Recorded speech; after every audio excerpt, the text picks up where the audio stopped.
ദൈവ തിരുനാമത്തിന് മഹത്വമുണ്ടാകട്ടെ. നമ്മുടെ സഭ ശൂന്യ നോമ്പിൽ കൂടി കടന്നു പോവുകയാണല്ലോ. ഈ അവസരത്തിൽ ഭാഗ്യവതി എന്ന് നമ്മൾ പുകഴ്ത്തുന്ന വിശുദ്ധ മറിയാമിനെ കുറിച്ച് അല്പസമയം നിങ്ങളുമായി പങ്കുവയ്ക്കുവാൻ ഞാൻ ദൈവത്തിൽ ശരണപ്പെടുന്നു. ഇന്ന് ഞാൻ തെരഞ്ഞെടുത്ത വേദഭാഗം വിശുദ്ധ ലൂക്കോസിന്റെ സുവിശേഷം 1-ാം അധ്യായം 48-ാം വാക്യമാണ്. അവൻ തൻ്റെ ദാസിയുടെ താഴ്ച കടാക്ഷിച്ചിരിക്കുന്നു. ഇന്നു മുതൽ എല്ലാ തലമുറകളും എന്നെ ഭാഗ്യവതി എന്ന് വാഴ്ത്തും. ഗർഭിണിയായ മറിയാം തൻ്റെ ചാർച്ചക്കാരി എലിസബത്തിനെ യഹൂദ മലനാട്ടിൽ ചെന്നു വന്ദനം ചെയ്തപ്പോൾ എലിസബത്ത് മറിയാമിനോട് പറയുകയാണ്, കർത്താവ് തന്നോട് അരുളി ചെയ്തതിന് നിവൃത്തി ഉണ്ടാകും എന്ന് വിശ്വസിച്ചവൾ ഭാഗ്യവതി. അതിനുള്ള മറുപടിയാണ് മറിയാമിന്റെ പാട്ട് എന്നറിയപ്പെടുന്ന വിശുദ്ധ ലൂക്കോസിന്റെ സുവിശേഷം 1-ാം അധ്യായം 46 മുതൽ 55 വരെയുള്ള വാക്യങ്ങളിൽ നമ്മൾ വായിക്കുന്നത്. പ്രിയമുള്ളവരെ, വാഴ്ത്തപ്പെട്ടവൾ, പുകഴ്ത്തപ്പെട്ടവൾ, ഭാഗ്യവതി എന്നൊക്കെ നമ്മൾ ആദരിക്കുന്ന മാതാവിന്റെ വിശ്വാസം, കരുതൽ, സഹനം ഇവയൊക്കെ എങ്ങനെ നമുക്ക് ജീവിതത്തിൽ പ്രായോഗികമാക്കാമെന്ന് നോക്കാം. ആമുഖമായി മാതാവ് ആരാണെന്നും ഏതെല്ലാം പേരിൽ അറിയപ്പെടുന്നുവെന്നും ഒന്ന് പരിശോധിക്കാം. യൂയാക്കിമിന്റെയും ഹാനായുടെയും നിരന്തര കാത്തിരിപ്പിന്റെ ഫലമായി ലഭിച്ച ഏക മകളാണ് വിശുദ്ധ മറിയാം. നീതിമാനായ വിശുദ്ധ യൗസേപ്പിന് വിവാഹം നിശ്ചയിച്ചവളാണ്. സർവോപരി ദൈവത്തിന്റെ അമ്മയാണ്. അതുകൊണ്ടാണ് നമ്മൾ ശ്ലീബാ നമസ്കാരത്തിന്റെ 3-ാം മണിയിൽ ഇപ്രകാരം പാടുന്നത്: ദൈവത്തെ പെറ്റൊരു മാതാവാം മറിയാമേറ്റം വാഴ്വേറ്റോൾ. ഇനി മാതാവിന് മറ്റു പര്യായങ്ങൾ എന്തെല്ലാമാണ്? നിത്യകന്യക, മാലാഖമാരുടെ രാജ്ഞി, 2-ാം ഹൗവ, മൂശ ചമച്ച സാക്ഷിപ്പെട്ടകം, മന്ന നിക്ഷേപിച്ച ചെപ്പ്, അഹറോന്റെ പൂത്തവടി, വിശ്വാസികളുടെ എല്ലാം മാതാവ് എന്നിങ്ങനെ അനവധി പേരിൽ കൂടാതെ ദൈവത്തിന് മനുഷ്യജന്മം എടുക്കാൻ അനുവാദം കൊടുത്തതാണ് മറിയാമിന് പരമോന്നത സ്ഥാനം കൽപ്പിച്ചിരിക്കുന്നതിന്റെ അടിസ്ഥാനം. ഇന്ന് നമ്മൾ ചിന്തിക്കുന്ന വിഷയം മാതാവിന്റെ വിശ്വാസം, കരുതൽ, സഹനം എന്നിവയെ കുറിച്ചാണല്ലോ.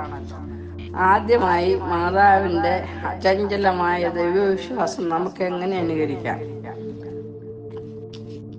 5-ാമത്തെ വയസ്സിൽ ദൈവാലയത്തിൽ സമർപ്പിച്ച പുരോഹിത ശിക്ഷണത്തിൽ വളർന്ന വിശുദ്ധ മറിയാം ഒരു തികഞ്ഞ വേദപണ്ഡിതയായിരുന്നു.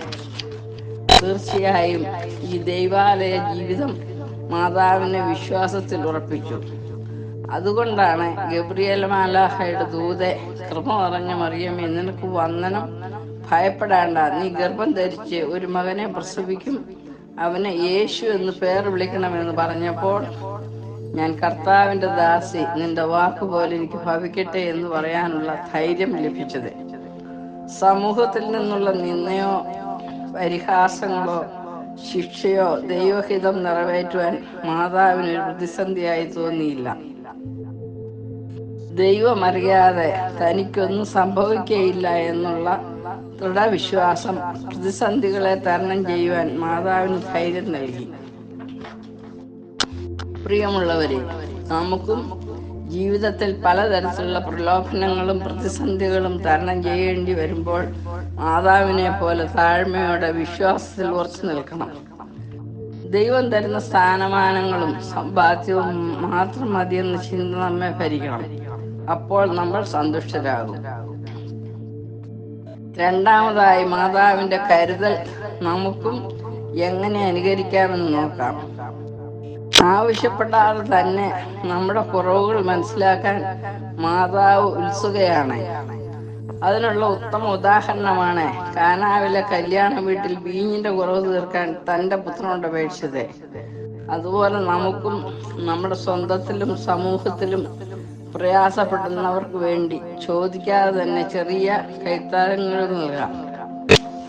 മൂന്നാമതായി, മാതാവിൻ്റെ സഹനമാണ് നമ്മൾ അനുകരിക്കേണ്ടിയിരിക്കുന്നത്. കഷ്ടതയാകുന്ന കത്തികൊണ്ട് കുത്തുകൊള്ളപ്പെട്ടവളാണ് വിശുദ്ധ മറിയാം.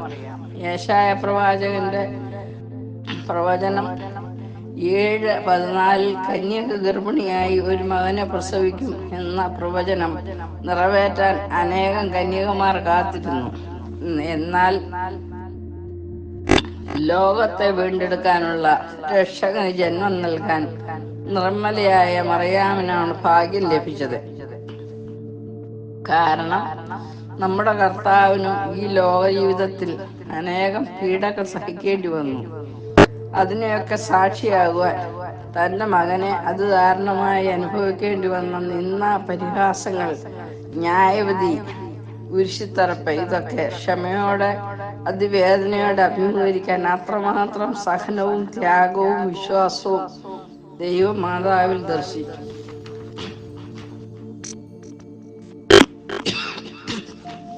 പ്രിയമുള്ളവരെ, ഈ ലോക ജീവിതത്തിൽ പലതരത്തിലുള്ള പ്രയാസങ്ങൾ നമ്മെ അലട്ടുന്നുണ്ട്.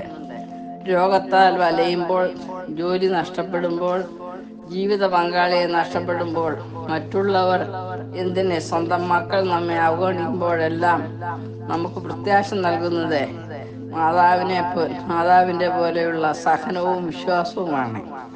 പ്രിയമുള്ളവരെ, ഈ നോമ്പ് സമയത്ത് നമുക്കും വിശ്വാസം, കരുതൽ, സഹനം, സ്നേഹം എന്നിവ കൊണ്ട് ജീവിതത്തെ അലങ്കരിക്കാം. അതിന് മാതാവിൻ്റെ മധ്യസ്ഥ യാചിച്ചുകൊണ്ട് എൻ്റെ വാക്ക് ചുരുക്കുന്നു. ദൈവം നമ്മെ അനുഗ്രഹിക്കട്ടെ.